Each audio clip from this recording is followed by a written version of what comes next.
Hey, how's it going there, bro? I'm gonna teach you how to kill air audiobooks. Now, before we get into this, let's talk about this video that I learned everything about it from. It's called How to Kill Air Audiobooks Voiceover Tips by Voice Coach Bill DeWiz. Now, let's start about what he talks about. Now, one of the first things he brings up is he doesn't do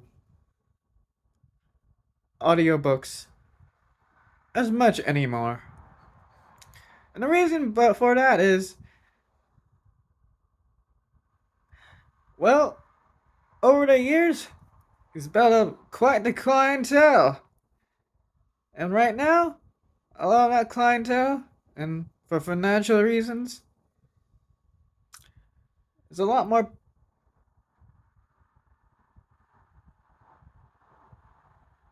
Is a lot more what he would want or need.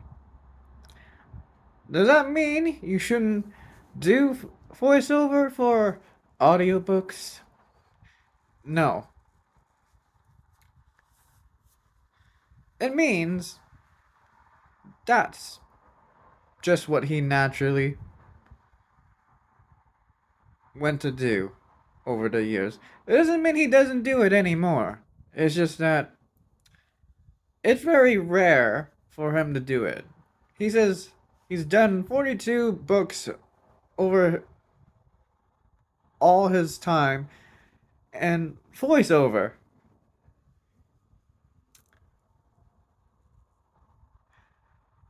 But anyways, let's get into actually there's one more thing. In this video he talks about a little bit of the technical side of things. What microphone to use, and other things about editing your audio. Well, you don't need to know about any of that. You don't need to know any of that boring stuff right now. I think I'm just going to get into the meat and potato of things. So,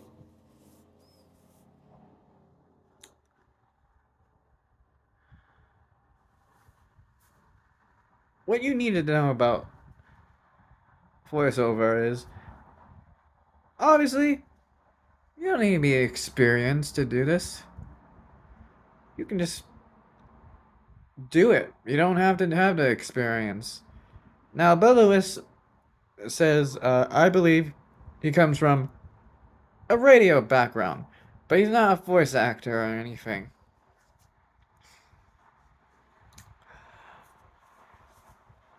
And there are plenty of people in this space who did not have the experience that you would think needed for this job. But, anyways, all you need is a voice demo. And how do you make a voice demo? Well, it really depends on a few things. What do you want to read? Now, it could be self-help, could be business books, could be sports, could be even be fiction.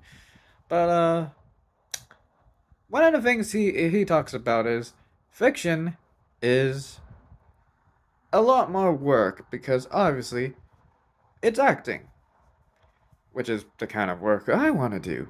But anyways, um yeah, there's a lot more work and sometimes certain books pay a lot more, like self-help, business, or even sports.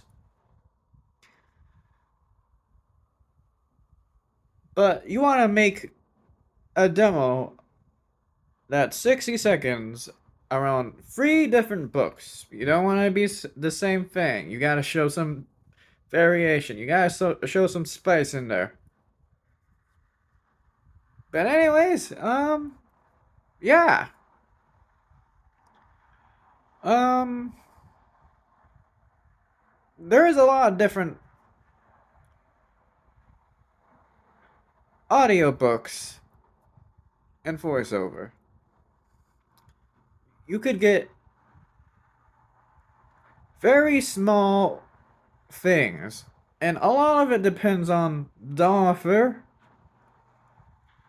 the book, and just how much money that book may make. So, obviously, you could have, you know, an award-winning book. So, a bunch of money, like I don't know, like 20 grand, let's just say, or 50 grand, or whatever. Anyway, that's not the point. But the point is that you'll have a lot more smaller people on the market that are trying to sell their books for less than that, or much less. The point is being, there's a lot of entry work right now for voiceover in that area of the industry. And there's a lot less higher paying jobs. They are harder to get. But the point is that if you're getting into voiceover, audiobooks right now are kind of the thing you need to do. Kind of hotcakes right now, selling out. Because, there's a lot of books in our world, and, a lot of people just like to listen to things these days. You know?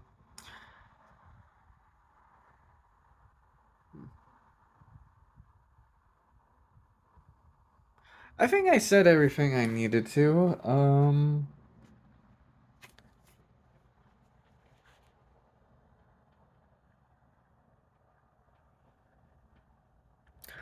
Oh yeah.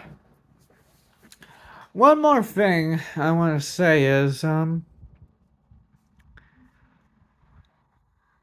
if you want to go to freelancing websites, you can do that. It's a good way to get yourself out there.